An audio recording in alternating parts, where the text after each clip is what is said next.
Bonjour, mes étoiles noires aujourd'hui, extrait Patrice Emery Lumumba.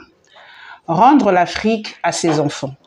Patrice Emery Lumumba, 2 juillet 1925, 17 janvier 1961.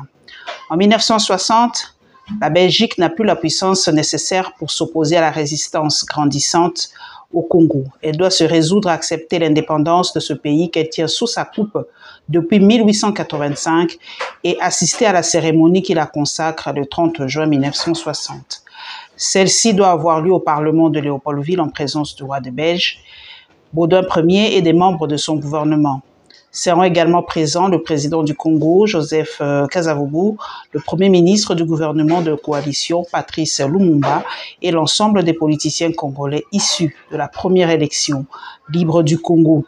Avant de se rendre à cette cérémonie, Patrice Lumumba montre son discours à Thomas Kanza, qu'il vient de nommer ambassadeur du Congo aux États-Unis. Ce dernier, enfin un diplomate, lui explique qu'il s'agit là d'un excellent discours, mais que la cérémonie du Parlement n'est ni le moment ni l'endroit de tenir un propos aussi engagé.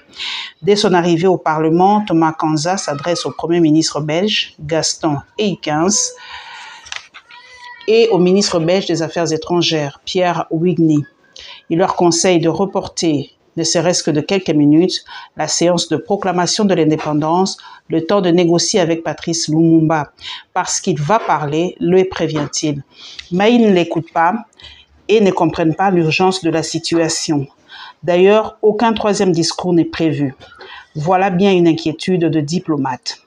Baudouin Ier ouvre la cérémonie par un discours qui, comme prévu, magnifie le rôle de la Belgique et glorifie l'œuvre de son grand-oncle, le cynique et sanguinaire Léopold II, dont la statue trône devant le palais de la nation qui héberge le Parlement. Il prédit un avenir néocolonial prometteur et exhorte en substance les Congolais à se montrer désormais dignes de la confiance que Sa Majesté leur accorde. N'ayez crainte de vous tourner vers nous. Nous sommes prêts à rester à vos côtés pour vous aider de nos conseils, pour former avec vous les techniciens et les fonctionnaires dont vous aurez besoin. Thomas Kanza imagine la révolte et la colère de Patrice Lumumba à l'écoute de ses discours paternalistes, colonialistes et racistes. Affolé, il cherche le regard de deux ministres belges qui feignent de ne pas l'apercevoir et d'ignorer ses appréhensions. C'est alors que le président Kasavubu monte à son tour à la tribune pour répondre au roi. Le souverain est détendu, le discours de Kasavubu a été préalablement soumis et approuvé par son gouvernement. Le président remercie le roi.